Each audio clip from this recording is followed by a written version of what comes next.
भक्ति भाव से, हृदय से होती है। ज्ञान मस्तिष्क से प्राप्त होता है। कर्म इंद्रियों से होता है। यदि हम सद्गुरु संतों की श्रद्धा भावपूर्वक भक्ति करते हैं तो हमें वस्तु स्थित का यथार्थ बोध प्राप्त होता है, ज्ञान प्राप्त होता है। और जब ज्ञान प्राप्त हो जाता है तो कर्मों में निर्मलता आती है। यदि जीवन में तीनों आ जाएं, भक्ति, ज्ञान और कर्म, तो सचमुच हमारा जीवन सत्यम शिवम सुंदरम हो सकता है। तीनों की महती आवश्यकता है। हम भक्ति करते हैं, श्रद्धा है, भाव है, किंतु श्रद्धा के साथ साथ बुद्धि का होना भी बहुत जरूरी है। जीवन में श्रद्धा और बुद्धि दोनों का सुंदर समन्वय होना चाहिए। श्रद्धा से आदमी की धर्म की ओर प्रवृत्ति होती है और बुद्धि से आदमी वास्तविकता को समझ सकता है। आज लोगों में श्रद्धा तो है, किंतु बुद्धि का प्रयोग न होने से जो जीवन में पवित्रता दिखलाई चाहिए वो नहीं दिखाई देती है। क्योंकि उपासक प्रत्यक्ष है और उपास्य प्रत्यक्ष नहीं है। जैसे विद्यार्थी प्रत्यक्ष हो और पढ़ाने वाले गुरुजन कागज के हों, अप्रत्यक्ष हों, तो विद्यार्थी को योग्यता नहीं आ सकती है।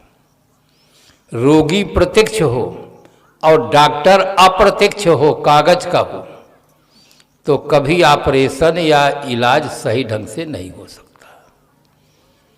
ऐसे ही भक्त प्रत्यक्ष हैं, उपासक प्रत्यक्ष हैं, उपास्य अप्रत्यक्ष हैं। महापुरुषों की, सती साध्वी देवियों की मूर्ति बनाकर हम उनकी भक्ति करते हैं, इसलिए कुछ बोध नहीं होता है। कुछ लोग आकाश में हाथ उठाकर ऊपर की ओर प्रार्थना करते हैं, वहाँ भी इष्ट प्रत्यक्ष नहीं है। इष्ट प्रत्यक्ष न होने से कुछ बोध नहीं होता, जीवन में परिवर्तन नहीं होता। कहने के लिए हम कहते हैं बिस्मिल्लाहिर्रहमानिर रहीम, अल्लाह ताला रहम दिल वाला है, और घर में जाते हैं बकरा मुर्गा सफा हो जाता है। जीवन में कोई परिवर्तन नहीं। हम कहते हैं सी राम मैं सब जग जानी और करहूँ प्रणाम योर युग बानी। कितना सुंदर भाव है, किंतु इससे प्रत्यक्ष न होने से बोध नहीं होता। तो लोग क्या करते हैं, सी राम मैं सब जग जानी, अब बेचे ही दूध मिलावे ही पानी। सारा संसार सी राम में है, पर दूध बेचेंगे तो पानी मिला देंगे, घी बेचेंगे तो डालडा मिला देंगे, चना बेचेंगे तो कंकड़ मिला देंगे, हल्दी बेचते हैं पीली मिट्टी मिला देते हैं, और धनिया बेचते हैं तो गधे की लीद मिलाते हैं। कभी धनिया पीसी हुई नहीं लेना चाहिए। मैं आंखों देखा हाल पर।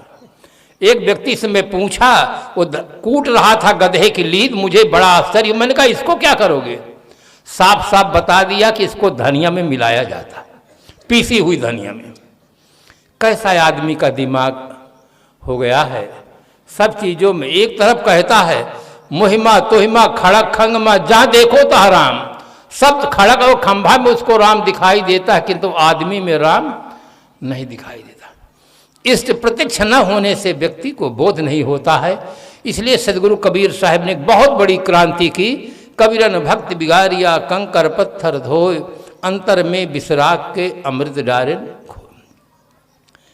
एक व्यवहारिक जगत में आप बिल्ली को देखते हैं, अगर कागज का चूहा वहां रख दो और बिल्ली म्याऊं बोल दे और वो चूहा टस मस न हो, तो बिल्ली जान जाती है कि असली नहीं है।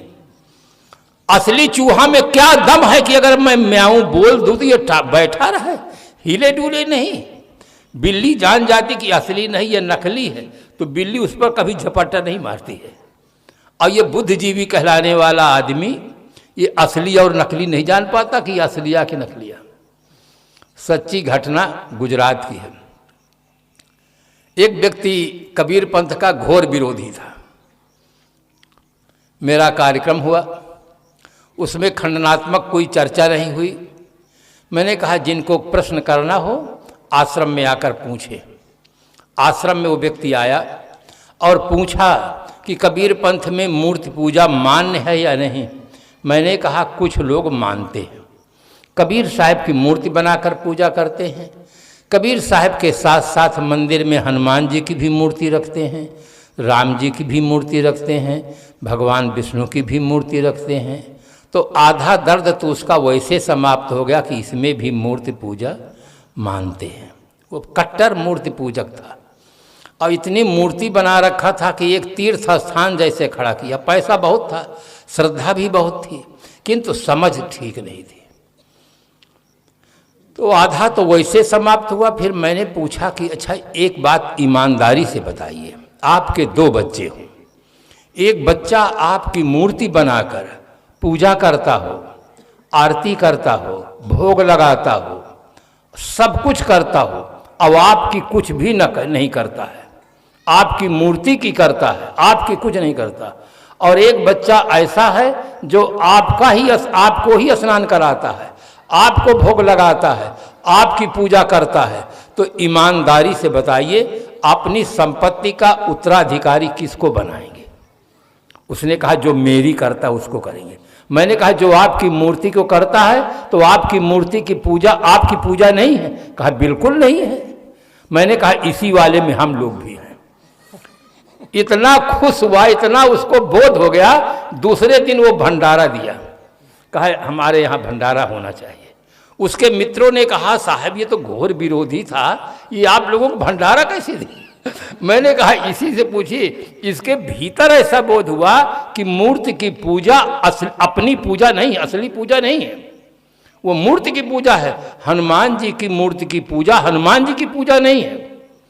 शेर की पूजा शेर की नहीं है। शेर बाहर रहता है, मूर्ति बनी रहती है, लोग उसको जाकर देखते हैं शेर, किंतु वो न दहाड़ सकता है न कुछ कर सकता है। और असली शेर आ जाए तो एक बार पुजारी के सामने बोल दे तो 9-2-11 हो जाएगा। असली शेर नहीं, वो शेर की मूर्ति है, शेर नहीं है। जिसकी मूर्ति होती है वो मूर्ति में नहीं होता है। एक छोटा सा नियम याद रखो, जिसकी मूर्ति होती है वो मूर्ति में नहीं होता है। अगर शेर की मूर्ति में शेर हो, हनुमान जी की मूर्ति में हनुमान जी हो, तो मजाल है चोर चोरी कर सके। हनुमान जी के पास गदा रहता है, एक गदा मारे जिंदगी भर मंदिर में चोरी बंद हो जाए। किंतु चोर तो इतना चतुर होता है कि हनुमान जी को भी लेकर अमेरिका भेज देता है कि तुम बहुत दिन भारत में रहो, चलो अमेरिका चलो। तो ये मूर्ति पूजा ये असली पूजा नहीं है। आप अपने माता और पिता की पूजा छोड़ करके कागज की मूर्ति को आप भोग लगाए खिलाएं, माँ का पेट भरेगा? माँ को संतोष होगा? कुछ नहीं होगा। आज आदमी भटक गया है। भटक जाने के नाते, सद्गुरु संतों से संबंध न हो रह जाने के नाते उसको बोध नहीं। भक्ति के क्षेत्र में सगुण साकार चेतन मूर्ति की पूजा करो। माता है, पिता है, पति है, सास है, ससुर है, गुरु हैं, संत है, चेतन मूर्ति की पूजा करो। नर नारी ही देवी और देवता हैं, इसके अतिरिक्त कहीं देवी और देवता नहीं होते। गीता पढ़िए, दैवी संपदा को धारण करने वाले पुरुषों को देवता कहते हैं, दैवी संपदा धारण करने वाली नारियों को देवी कहते हैं। नर नारी के अलावा कहीं देवी देवता नहीं होते। आप पार्वती जी को लीजिए, अम्बे माँ को लीजिए, महारानी सीता जी को लीजिए, ये आदमी ही तो हैं। दैवी गुणों को धारण करने के नाते उनको हम देवी कहते हैं, देवता कहते हैं। सतावे जो गरीबों को उसे शैतान कहते हैं, गरीबों की करे रक्षा उसे भगवान कहते हैं। हमें वास्तविकता का बोध प्राप्त होना चाहिए। एक चम्मच दही दूध को बदल देता है। एक शब्द आदमी के जीवन की दिशा को बदल देता है। आप कहें कोई उदाहरण दें, एक शब्द से आदमी के जीवन की दिशा कैसे बदल जाती है? आप लोगों ने नाम सुना होगा महर्षि दयानंद जी का नाम, जो आर्य समाज के संस्थापक थे, गुजरात के ही थे, अपने समय के एक महान क्रांतिकारी पुरुष थे। उनका कार्यक्रम पंजाब में चल रहा था। एक मास्टर साहब उनके विचारों से प्रभावित होकर अपने घर ले गए। सत्संग में बहुत कम लोग आते थे। मास्टर साहब ने सोचा, इतने महान संत को मैं लाया हूँ, सत्संग में लोग कम आते हैं, इसका क्या उपाय हो। मित्रों ने कहा, अगर यहाँ संगीत का कार्यक्रम पहले रखें तो लोग आ सकते हैं। जो लोग कभी सत्संग में नहीं आते हैं वो सत्संग संगीत के माध्यम से आ सकते हैं। उस समय उनका नाम लिया गया अमी चंद जी। तहसीलदार थे, रिटायर्ड हो गए थे, उच्च कोट के संगीतज्ञ थे। उनका नाम प्रस्तावित किया गया। कुछ लोगों ने विरोध किया कि ये उच्च कोट के संगीतज्ञ तो हैं, परंतु इनका जीवन अच्छा नहीं है, ये महर्षि जी के पास बैठाने के योग्य नहीं है। महर्षि जी के पास बात पहुंच गई। महर्षि जी ने कहा, अगर डॉक्टर ये घोषणा कर दे कि हमारे पास कोई रोगी नहीं आए तो इलाज किसका करेंगे। मास्टर ये घोषित कर दे कि हमारे पास कोई विद्यार्थी नहीं आए तो किसको पढ़ाएंगे। बात समझ में लोगों को आ गई। प्रचार हुआ। कार्यक्रम प्रारंभ होने के पहले सभा स्थल खचाखच भर गया। कार्यक्रम के आयोजक को बहुत प्रसन्नता हुई कि मित्रों की सलाह बहुत कारगर हुई। कार्यक्रम प्रारंभ हुआ। उनके संगीत को सुनकर सभा में जितने लोग थे सब वाह वाह करने लगे, सब प्रशंसा करने लगे। महर्षि दयानंद जी के मन में भी बहुत गहरा प्रभाव पड़ा। महर्षि दयानंद जी ने एक शब्द का प्रयोग किया। उन्होंने कहा, अमी चंद जी, आप हो तो हीरे परंतु कीचड़ में फंस गए हो। अब समझदार आदमी के लिए एक शब्द पर्याप्त होता है। तुरंत समझ गए कि मेरी जो कला है उसका मूल्यांकन हीरे से किया गया है, किंतु हीरा जब कीचड़ में फंस जाता है तो उसका मूल गिर जाता है। तुरंत समझ गए कि मेरे जीवन में कीचड़ क्या है। संगीत की कला में मैं निपुण हूँ। कीचड़ है शराब का पीना, मांस खाना, सिगरेट पीना, वो तीनों दोष उनके पास थे। तुरंत समझ गए। हाँ, श्रद्धेय श्री साहब जी आ रहे हैं, आप लोग खड़े हो और ठीक से अपने अपने स्थानों पर बाद में बैठेंगे।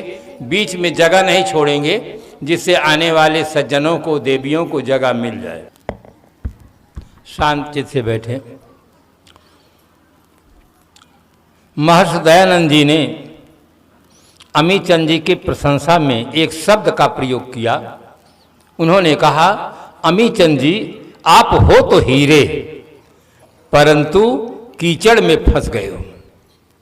वो समझ गए कि मेरे जीवन में क्या कीचड़ क्या है। भीतर विचारों में इतना मंथन हुआ, इतना मंथन हुआ कि उनके जीवन में आमूल परिवर्तन हुआ। तत्काल प्रतिज्ञा किए कि आज से मेरे जीवन में जो भी कीचड़ है सदा के लिए मैं छोड़ता हूँ। तहसीलदार थे, कोई अफसर, कोई नेता उनको शराब, सिगरेट, मांस नहीं छुड़ा सके, किंतु संत के दरबार में गए, एक शब्द के प्रयोग से उनके जीवन की दिशा बदल गई और जीवन के अंत में वे संन्यास लिए। शब्द में बहुत बड़ी ताकत होती है। शब्द शक्ति आदमी को हंसा भी सकती है, रुला भी सकती है, संबंध को जोड़ भी सकती है, संबंध को तोड़ भी सकती है। आज विज्ञान ने हमें बहुत बड़ी शक्ति दी है बम की। एटम बम, हाइड्रोजन बम, ये बम जो दिए हैं, छोड़ दो जितने जिंदा है सब मुर्दा हो जाए। किंतु विज्ञान, दुनिया का कोई वैज्ञानिक ऐसा बम नहीं बनाया है कि एक भी मुर्दा को जिंदा कर सके। जिंदा को मुर्दा करने की क्षमता तो दिया है, किंतु मुर्दा को जिंदा करने की क्षमता नहीं दिया। ऐसे बम बने हैं, छोड़ दो आदमी अपाहिज हो जाए, लंगड़ा हो जाए और खराब जीवन जिए, किंतु ऐसा बम नहीं बनाया, छोड़ दो वृद्ध जवान हो जाए, स्वस्थ हो जाए, ऐसा बम नहीं बनाया। हमारी खोज की दिशा गलत है। दिशा गलत है इसलिए दशा गलत है। जिस आदमी की दशा गलत हो उसे समझना चाहिए हमारे जीने की दिशा गलत है। मैं इलाहाबाद कार्यक्रम में था, एक सज्जन आए, साहेब बंदगी किए, मैंने कुशल मंगल पूछा। तुरंत कहा, साहेब मुझे दिन में सूर्य ग्रहण रात्रि में सूर्य ग्रहण लगता है। मैंने कहा रात्रि में सूर्य ग्रहण होता ही नहीं है, रात्रि में चंद्र ग्रहण होता है, दिन में सूर्य ग्रहण होता है, तुम्हें रात्रि में सूर्य ग्रहण लगता कैसे है? क्या प्रकृति ने तुम्हारे लिए कोई स्पेशल व्यवस्था दी है? तो हंसने लगा। मैंने कहा असली बात बताओ, तुम क्या कहना चाहते हो? कहे साहब पहली भूल तो मेरी ये है, मैंने शादी की। ठीक से सुनना बंधु, जीवन की पहली भूल है शादी करना। आदमी एक ऐसा प्राणी है वो साधनामय जीवन जी सकता है, किंतु अपने मन पर कंट्रोल न करने के नाते शादी करने के लिए सर्वथा लाचार हो जाता है। तो पहली भूल है मैंने जीवन में शादी की। दूसरी भूल है बच्चे हुए, बच्चे में लड़की आ गई, तो मैंने सोचा कि अब की लड़का आएगा तो दोबारा फिर लड़की आ गई। फिर मैंने सोचा कि अब की लड़का आएगा तो फिर लड़की आ गई। 7 लड़कियों की फौज मेरे पास इकट्ठा हो गई। अब मेरे पास इतना भी धन नहीं है कि 1 लाख रुपया हो। रात में सोचता हूं कि इन लड़कियों का हाथ कैसे पीला कर पाऊंगा। यही मुझे रात्रि में सूर्य ग्रहण लगता है, मुझको नींद नहीं आती। मैंने कहा ये दुख तुमको भगवान ने दिया कि तुमने अपने हाथ से खरीदा है, मोल लिया है। अगर जीने की दिशा संतों के पास जाते, ध्यान से सुनना, लड़का हो या लड़की, माता पिता की दोनों संतान हैं, दोनों को प्यार मिलना चाहिए। पंडित जवाहरलाल नेहरू की एक ही लड़की थी, श्रीमती इंदिरा गांधी। कितना बड़ा देश का समाज का काम किया। तमाम लड़के जैसे सीता जी हैं, अम्बे माँ हैं, तमाम नारी जगत की हमारी कितनी देवियां हैं, कितनी सती साध्वी महिलाएं हैं, ब्रह्मचारियां हैं, कितना देश समाज का काम करती हैं। उनके जन्म के विषय में हमारे मन में हीन भावना क्यों है? अगर लड़का पैदा हो जाता है तो खुशी मनाई जाती है, बरहं होता है, और लड़की पैदा हो गई तो लगता है 1 लाख का घाटे का बेंट तैयार हो गया। क्यों ऐसा होता है? हमारी समझ की कमी है। समझ की कमी को दूर करने के लिए ये सत्संग का आयोजन है। दूर दूर से श्रद्धेय संत गुरुजन पधारे हैं। अगर आदमी की समझ सही हो जाए तो उसका जीवन सही हो सकता है। अगर इस समय किसी की घड़ी 12 बजा दे तो हर घड़ी वाला कहेगा घड़ी बिगड़ गई। घड़ी बिगड़ जाती है, हमें पता चलता है। रेडियो टेलीविजन बिगड़ जाते हैं, पता चलता है। मकान बिगड़ जाता है, पता चलता है। अगर बुद्धि बिगड़ जाए तो पता ही नहीं चलता है। अब कोई बता दे, किसी आदमी को बीड़ी सिगरेट पीते तम्बाकू रगड़ते देख ले और बता दे कि श्रीमान जी आपकी बुद्धि बिगड़ गई है, आप जा कर के बिहार वाले साहब के पास अपनी बुद्धि की रिपेयरिंग कराइए। इतना सुनते ही वो आदमी परशुराम का बड़ा भाई हो जाएगा, एकदम नाराज। मेरी बुद्धि बिगड़ी है, मैं इतना बड़ा सेठ, इतना बड़ा प्रोफेसर, इतना बड़ा बैरिस्टर, इतना बड़ा मिनिस्टर, मेरी बुद्धि बिगड़ी है। उसको बड़ा ताजुब होता है कि और किसी की बुद्धि बिगड़ी होगी, मेरी बुद्धि नहीं बिगड़ी। क्यों? उसके मन में इतना अहंकार भरा हुआ है कि दुनिया में अकल 2 हैं, नहीं तीसरे की गम, आधे में सब बसे 1.5 में हम। ये अहंकार के कारण से आदमी गुरुजनों से, संतों से दूर रहता है, अनेक व्यसनों का, वासनाओं का, अंधविश्वास का शिकार रहता है। इसलिए बंधुओं, सरलता पूर्वक, निर्माणता पूर्वक सद्गुरु संतों के पास जाकर सत्संग सुनो, स्वाध्याय करो, साधना करो, अपने जीवन को सुंदर बनाओ। जितना हमारा जीवन सुंदर होगा उतना हम सुखी होंगे, सब समाज का निर्माण करेंगे। अंत में कार्यक्रम के आयोजकों को और उनके सहयोगियों को साध समाज की ओर से मैं बहुत बहुत धन्यवाद देता हूँ कि इसी प्रकार से मन में संकल्प रखें, शुद्ध भाव रखें। दूर दूर से संत गुरुजनों को बुला करके उनके सुंदर वाणी, उनके सुंदर जीवन से प्रेरणा लेकर के हमें भी एक अच्छा जीवन जीने का सौभाग्य मिले। इन्हीं शुभकामनाओं के साथ हम अपनी वाणी को विराम। गुरु जी मुझे वरदान दो, मैं कभी न तुमसे जुदा रहूं, जैसे घी व दूध मिल रहे, वैसे मैं भी तुमसे मिला रहूं। गुरु जी मुझे वरदान दो, जो मिलन पतंग वो डोर में, जो प्यार चंद्र चकोर में, जो मिलन पतंग वो डोर में, जो प्यार चंद्र चकोर में, जो प्यार चंद्र चकोर में, दिल में लगन ऐसी लगे, तेरे धुन में मस्त बना रहूं। गुरुजी मुझे वरदान दो, मैं कभी न तुमसे जुदा रहूं। गुरुजी मुझे वरदान दो।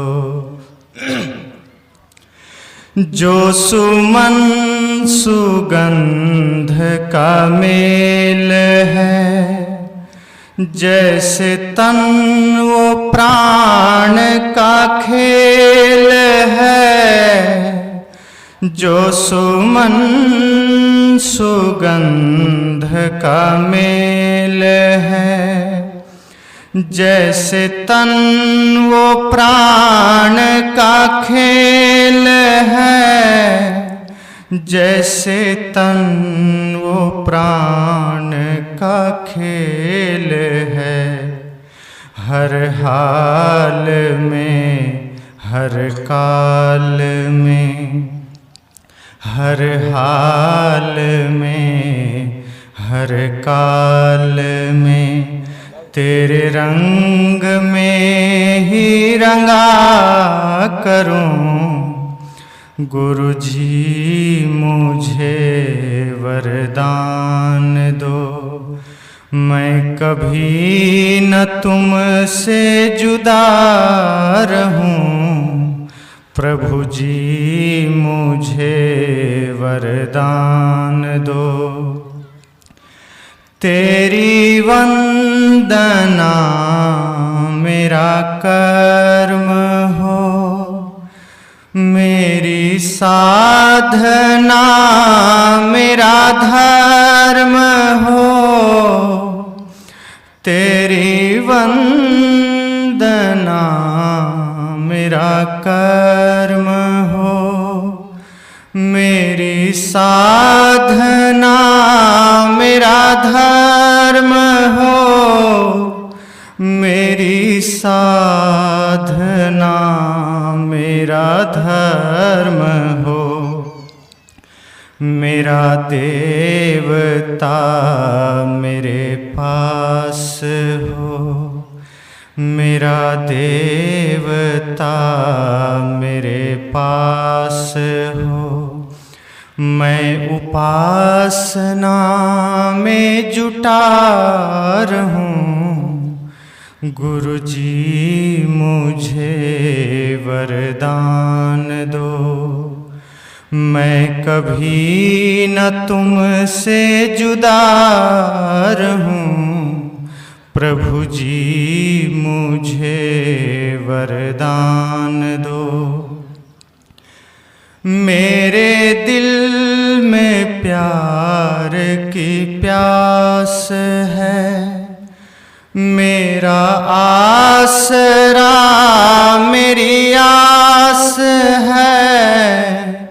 मेरे दिल में प्यार की प्यास है, मेरा आसरा मेरी आस है।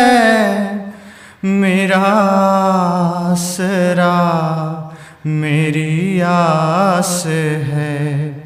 गुरु मंत्र के प्रिय नाम को, गुरु मंत्र के प्रिय नाम को, पल पल पथिक जपता रहूं।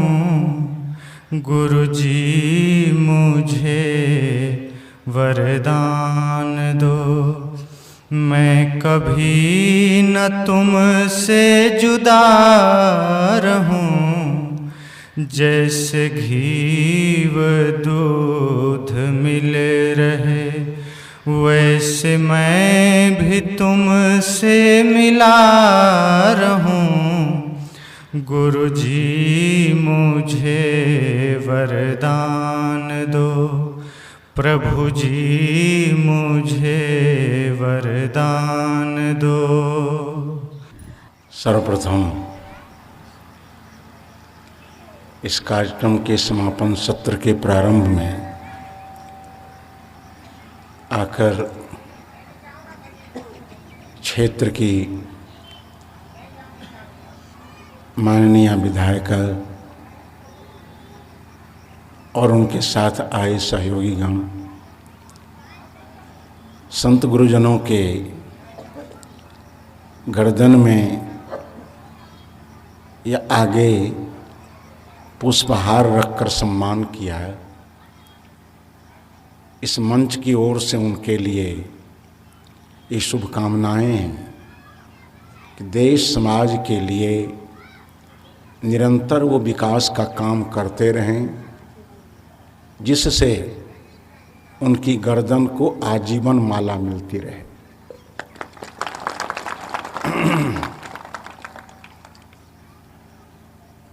हमारा भौतिक जीवन 3 सूत्रों से महान होता है: स्वस्थ जीवन, समृद्ध जीवन और सम्मानित जीवन। हर भाई बहनों को प्रयास करना चाहिए कि हमारा जीवन स्वस्थ हो, साथ साथ समृद्ध हो और सम्मानित हो। उसके बाद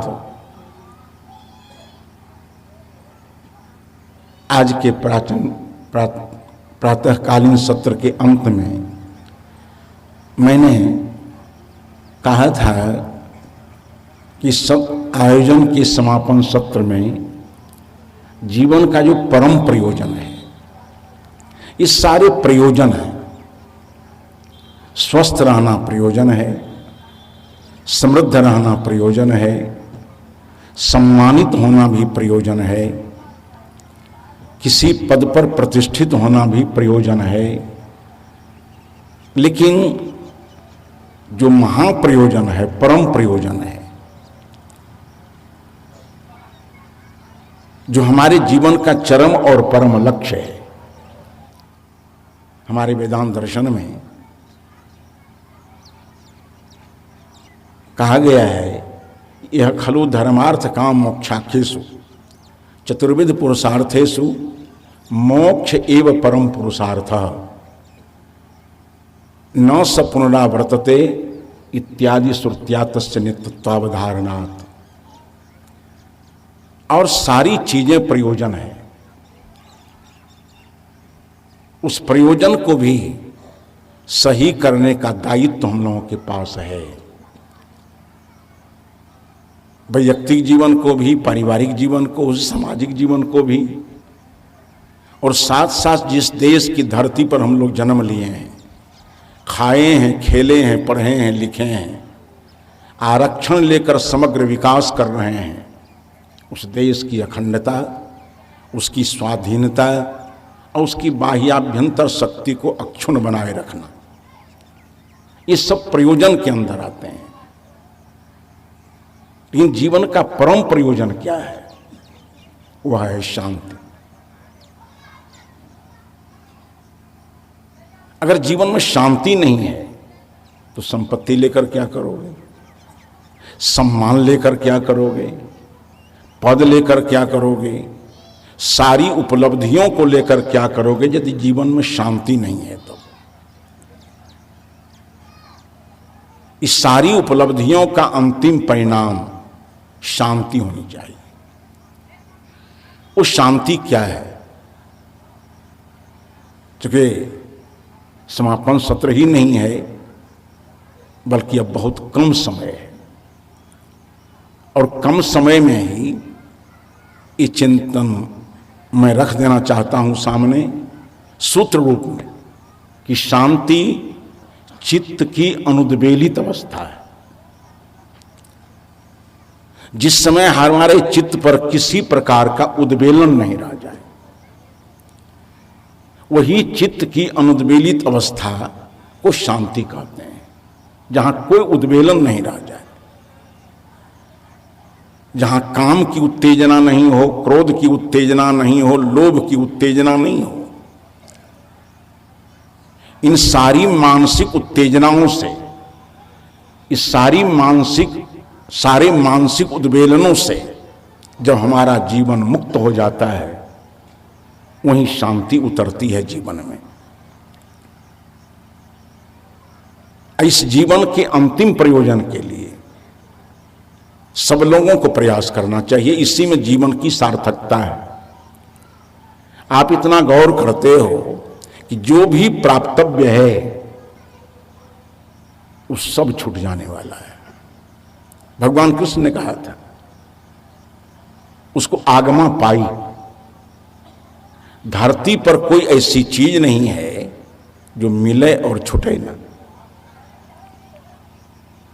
सारी चीजें मिलने और छूटने वाली हैं, शरीर से लेकर के प्राणी पदार्थ तक। स्मृतियां जो हमने हासिल की है, वो स्मृति भी गिर जाने वाली है। हमको बिल्कुल खाली हो जाना होता है। जितने का संग्रह हमने किया है, एक दिन सब छूट जाने वाला है। और मिलने बिछुड़ने वाली चीजों की संजोग में शांति कभी नहीं है। नहीं मिलने वाली, नहीं बिछुड़ने वाली अगर कोई चीज है तो स्वसत्ता है, आत्मसत्ता है।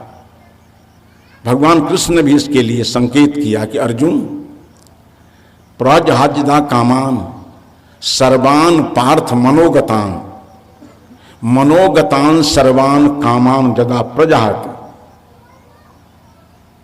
हो हाथ त्यागे से रूप बनता है जहाती, मन छोड़ देना। इन प्रोपसर्ग लगा करके महर्षि वेदव्यास ने इस अर्थ की उत्कृष्टता को बताया। प्रकृष्टेन जहाति प्रजहाति, भोग और भोगजन संस्कारों का त्याग। प्रजहाज्यदा कामान सर्वान पार्थ मनोगतान, मनोगत सारे जितने संकल्प हैं उसको बाह्य आभ्यंतरिक रूप से छोड़ देना। और आत्मनि एव आतुष्ट, आत्मनि अपने आप में, आतुष्ट आसमन्तात् तुष्ट इति आतुष्ट, सम्यक प्रकार से जो अपने आप में संतुष्ट हो गया है, सैव स्थित प्रज्ञा, स्थिता प्रज्ञा जस्य, उसी को स्थित प्रज्ञ कहा जाता है। और वही शांति की भूमिका है। हमारे समाज में ऐसा दाम्पत्य जीवन हुआ है, शायद दुनिया के देशों के समाज में ऐसी स्थिति नहीं हो। याज्ञवल्क्य का नाम लोग सुनते हैं, उपनिषदों में एक मुख्य प्रसंग है, वैसा प्रसंग और कहीं नहीं है। याज्ञवल्क्य की पत्नी ने अपने प्रियवर पतिदेव याज्ञवल्क्य से कहा कि प्रियवर मुझे शांति चाहिए। प्रसंग तो बड़ा लंबा है, संक्षेप में सूत्र कह देता हूं केवल। मैत्रेयी ने कहा याज्ञवल्क्य से मुझे शांति चाहिए। पतिदेव याज्ञवल्क्य ने कहा कि प्रिय, व्यवहार में तुमसे हमको सुविधा है, तुमसे हमको सुविधा है।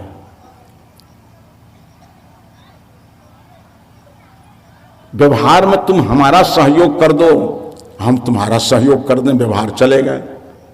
एक व्यवहार है भोजन, भोजन बनकर तैयार है। अब पति को लगी है भूख, पत्नी को कहे कि भोजन दो, तो भोजन के समय भी पत्नी अगर सहयोग कर देना चाहे कि तुम आराम से सो जाओ, तुम्हारे बदले में 4 रोटियां हम ही ले लेंगे, तो काम चलेगा कि नहीं? एक काम ऐसा है जो अपने अपने करना पड़ता है। पति भोजन करेगा तो उसकी भूख जाएगी, पत्नी भोजन करेगी तो उसकी भूख जाएगी। उसी तरह से तुम शांति की बात करती हो तो तुम्हारी शांति मुझ में नहीं है, इतना निष्पक्ष। तुम्हारी शांति मुझ में नहीं है और हमारी शांति तुम में नहीं है। व्यवहार में तुम्हारी सुविधा हम में है, हमारी सुविधा तुम में है। तुम्हारी शांति हम में नहीं है, हमारी शांति तुम में नहीं है। अगर शांति चाहती हो तो तुम अपनी तरफ लौट जाओ, मैं अपनी तरफ लौट जाता हूं। आत्मा बारे द्रष्टव्य श्रोतव्य निधिध्यास्तव्य, जागवल्क्य ने कहा। अगर शांति चाहते हो तो अपने आप को समझो और अपने आप में प्रतिष्ठित होने का निरंतर अभ्यास करो। जिस दिन सारे प्रकृति मंडल से अलग हटकर तुम चेतन मंडल में प्रतिष्ठित हो जाओगी, उसी दिन तुमको शांति का लाभ होगा। अभी बहुत उलझी हुई बातें सामने आई। ये सारी बातें उलझ क्यों जाती हैं? नहीं खाना चाहिए, खा क्यों लेते हैं? नहीं पीना चाहिए, पी क्यों लेते हैं? जो नहीं बोलना चाहिए, बोल क्यों लेते हैं? जो नहीं करना चाहिए, कर क्यों लेते हैं? इतनी विपरीतता हमारे जीवन में क्यों है? हम सही निर्णय क्यों नहीं ले पाते हैं? गोस्वामी तुलसी ने रामचरितमानस में उस तत्व को नकार दिया। इन काम चला नहीं उनको। उन्होंने एक पंक्ति कही रामचरितमानस में कि न ही कली कर्म न भक्ति विवेको। कली में कर्म नहीं है तो कल से खेती करना छोड़ करके हाथ पर हाथ अगर बैठ जाओ, कर्म की जरूरत नहीं है। तब छात्र छात्राएं हाथ पर देकर बैठ जाएं, पढ़ने का कर्म नहीं करना है तो का कलयुग में न ही कली कर्म और न भक्ति। मातृ पितृ भक्ति छोड़ दो, समाज भक्ति छोड़ दो, देश भक्ति छोड़ दो।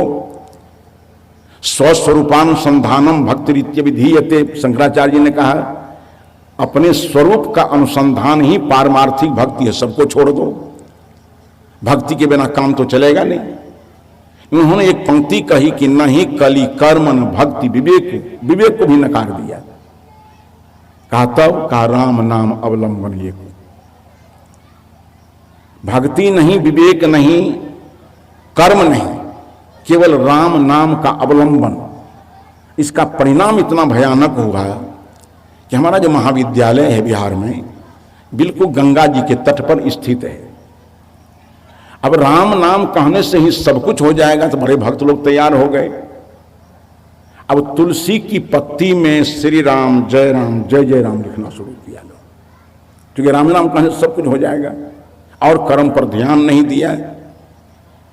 अब तुलसी के पत्ते में राम नाम लिखने वाले भक्तों की इतनी संख्या बढ़ गई कि तुलसी के पेड़ में एक पत्ता नहीं रह गया सर्दी जुकाम में काढ़ा बनाकर पीने के लिए।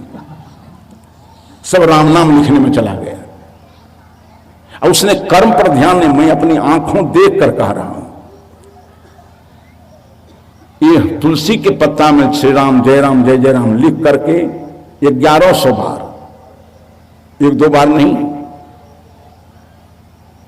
उसके बाद कर्म उसका कैसा है? उसाया बंसी, उसमें लगा दिया कुछ आटा का टुकड़ा या कोई जानवर का टुकड़ा, कोई मांस खंड। संस्कृत में उसको बंसी को बडिस कहते हैं। गरी बोलते हैं, गरी बोलते हैं, गरी। संस्कृत को बडिस कहते हैं। मांस को पिसित कहते हैं।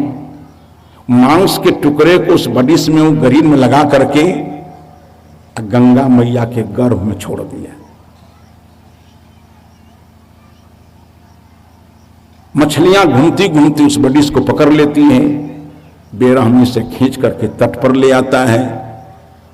उस सजीव तत्व को मार करके कड़ाही में भूंज करके कब्रगाह में डाल देता है। देखिए उसका कर्म कितना अनिष्टकर हो गया, क्योंकि राम नाम के महत्व को समझा, कर्म के महत्व को नहीं समझा। ये सारी की सारी प्रक्रियाएं गलत क्यों हो जाती है? विवेक के अभाव में। देखिए सत्य है असत्य है, कर्तव्य है अकर्तव्य है, खाद्य है अखाद्य है, पेय है अपेय है, ये द्वंद्वात्मक स्थिति है। उसमें निर्णय करने के लिए विवेक शब्द है। संस्कृत में विचिर पृथक भावे धातु है, उससे प्रत्यय होकर विवेक शब्द निष्पन्न होता है, जिसका अर्थ होता है अलग अलग करने की क्षमता। गोस्वामी तुलसी ने उसको नकार दिया पहले रामचरितमानस में। विनय पत्रिका में पहुंचते पहुंचते होश में आए गोस्वामी जी का विवेक के बिना राम नाम का जप भी नहीं हो सकता है, विवेक के बिना कोई कर्म नहीं हो सकता है। तो विनय पत्रिका में जाकर उन्होंने फिर संशोधन किया और कहा कि तुलसीदास हरि गुरु करुणा बिन विमल विवेक न होई, आ बिन विवेक संसार घोर निधि पार न पावई। इन सारी समस्याओं से हम अगर निजात चाहते हैं तो हर चीज में विवेक करें। खाना क्या है, कैसे खाना है, बोलना क्या है, कैसे बोलना है, शरीर से होने वाली हर क्रिया पर आप ध्यान दें। 3 प्रश्न करें उससे, क्या खाना है, कैसे खाना है, कितना खाना है, कब सोना है, कैसे सोना है, कितना सोना है, क्या बोलना है, कैसे बोलना है, कितना बोलना है। सभी क्रियाओं के साथ 3 ही बातों का संयोग कीजिए, आपके सारे कर्म दुरुस्त हो जाएंगे, आपके खान पान दुरुस्त हो जाएंगे, आपके चिंतन सही हो जाएंगे, आपके वचन सही हो जाएंगे, आपके आचरण सही हो जाएंगे और अंततोगत्वा जाकर आपका जीवन सही हो जाएगा। तो कर्मों के सुधार के लिए विवेक की महती आवश्यकता है और शांति के लिए चित्त के सारे उद्वेलनों का त्याग, सारे उद्वेगों का त्याग, बिल्कुल हमारा चित्त अनुद्वेलित हो जाए। उसके लिए वेदांत शास्त्र में एक वाक्य आया है कि निर्बात प्रदीप कलिकावत। बात कहते हैं हवा को निरुपसर्ग है। हवा रहित स्थान में जो दीप जलता है उसकी शिखा चलती है, हवा वहां नहीं है तो शिखा हिलती डोलती नहीं है। हमारे ऋषि कहते हैं कि निर्बात प्रदीप कलिकावत, हवा रहित स्थान में जलते हुए दीप की शिखा की तरह जिसकी चित्त की दशा हो जाती है। कहने में हल्का लगता है, बड़ी लंबी साधना करनी पड़ती है, बड़ा लंबा प्रयास करना पड़ता है, सारे दुर्गुणों का दोषों का त्याग करना पड़ता है। बहुत प्रयास करने के बाद इस शांति की भूमिका हमारे जीवन में बनती है, जो हमारे जीवन का चरम और परम लक्ष्य है। आज ये आश्रम है, मैं धन्यवाद देना चाहूँगा भक्तप्रवर उत्तम जी को, जिन्होंने जमीन दी, आश्रम बनाया। और उत्तम जी का आज भी प्रयास है कि घर में उनके बाल बच्चे खाते हैं, अतिथि अभ्यागत खाते हैं, मठ में कोई संत का आगमन हो जाए, उत्तम जी उन पर भी ध्यान रखते हैं कि उनका भोजन भाजन कैसे होगा। सारे भक्तों का योगदान उसमें है। प्रत्येक वर्ष एक कार्यक्रम होता है, मंच लगता है, बड़ी व्यवस्था करनी पड़ती है लोगों को। यही मैंने कहा था अयोध्या में सदगुरु धर्म मंदिर जियनपुर में, कौन थे विधायक सांसद, विनय कटियार जी, विनय कटियार मंच पर थे। हमने कहा ये कार्यक्रम हो रहा है, सदगुरु कबीर के सिद्धांत को जनमानस तक पहुंचाने का आपका क्या पहल है। मैंने कहा संत लोग ये पंडाल लगाते हैं, बहुत परेशानी होती है। मेरी बातों का असर हो गया, फिर बहुत सभी लोगों ने सुझाव दिया। तो विनय कटियार जी ने कहा कि जो बातें कही गई है संतों की ओर से वो तो बहुत सही है, किंतु हम स्वतंत्र नहीं हैं, हम ये प्रस्ताव रखेंगे। ये इतना आश्वासन देकर जाते हैं कि आगे आने वाले वर्ष में संतों को ये पंडाल नहीं लगाना पड़ेगा। सचमुच उस सभागार बना दिया विनय कटियार जी ने। उसी तरह से हमारी माननीय विधायिका ने आश्वासन दिया कि इस वर्ष संतों को परिश्रम पराए मंच बनाने में, इस वर्ष तो मंच के लिए घोषणा हुई है, उत्तरोत्तर उनका राजनीतिक विकास हो, प्रगति हो और उनके द्वारा मंच सहित पंडाल का विकास हो जाए, सभी तरह से यहां के साधु निरापद हो जाएं। तो माननीय विधायक जी के लिए उत्तरोत्तर उनके राजनीतिक विकास की शुभकामना है। प्रिय भक्तराज उत्तम जी के लिए बहुत बहुत साधुवाद है। जितने लोग इस आश्रम का सहयोग करते हैं, आज आश्रम के प्रभारी संत श्री क्षेमेंद्र जी, बहुत योग्य आदमी के हाथ में मठ का प्रभार गया है। उनके भी स्वस्थ रहने के लिए, सद्बुद्धि संपन्न रहने के लिए, वैराग्य साधना पूर्ण जीवन जीते हुए इस आश्रम में रहकर समाज को एक अध्यात्म का आलोक दें। जिन लोगों ने संकल्प लेकर, सहयोग देकर ये त्रिदिवसीय सत्संग समारोह का आयोजन किया, उन लोगों के लिए निरंतर शुभकामना है। ऐसी ही सद्बुद्धि आप लोगों में निरंतर बनी रहे, ऐसे ही कार्यक्रम करते रहें, करवाते रहें, अपना कल्याण करें, सुंदर सभ्य समाज का निर्माण करें। इन्हीं शब्दों के साथ वाणी को विराम दे रहा हूं।